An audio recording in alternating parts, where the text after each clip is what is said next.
one of the worst train crashes in Australian history. The event that put the Upper Hunter Valley on the map. This is the story of the Murulla train disaster.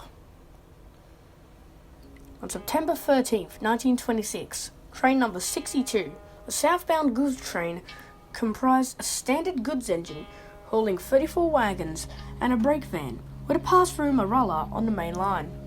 Another goods train, number 95, travelling in the opposing direction, had entered the loop line and was waiting for 62 to pass.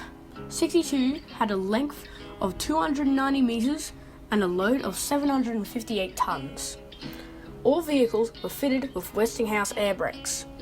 The train slowed at Murulla's signal box for the exchange of the signal line tokens, and as the train staff for the onward section was received, the driver of train 62 put on steam. The shock resulted in the train becoming divided, with the rear 12 wagons separating from the main train. This was later attributed to the failure of a drawhook. The division of the train was noticed by the driver, and both portions of the train was safely brought to a standstill, or at least safely at the time. Both parts of the train were verified to be within the clearance points of the loop line, so train 95 was permitted to depart. The detached portion of 62 consisted of 12 vehicles, and its length was 331 feet with a weight of 264 tonnes.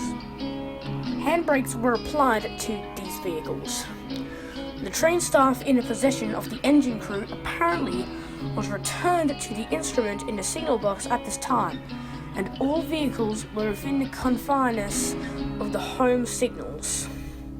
After a number of attempts to fit a tail rope, the brake van had been shunted back, foul of the clearance point for the loop.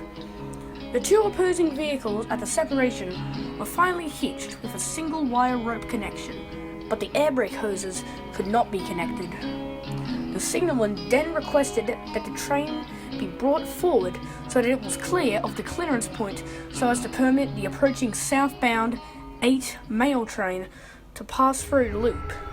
The guard of number 62 released the handbrakes on the rear portion, leaving it unbraked, and the driver went forward to his engine. When he started the train, the tail rope broke and the rear portion began to run back down the grade. The approaching mail seized the trucks coming towards it, and then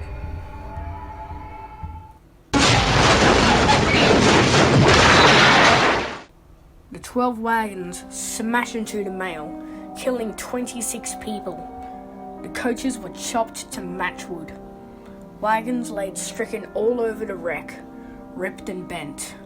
One of the coaches had an entire compartment ripped out by the impact. Another laid on its side. The locomotive of the mail was surrounded by steel beams and wheels. Sparks from it ignited timbers that had been teared off. But what broke the coupling in the first place? Following the disaster, a coronial inquest was held at Murulla, with evidence being taken over 8 days. On the 9th of October 1926, the district coroner committed the driver and guard of the goods train for trial.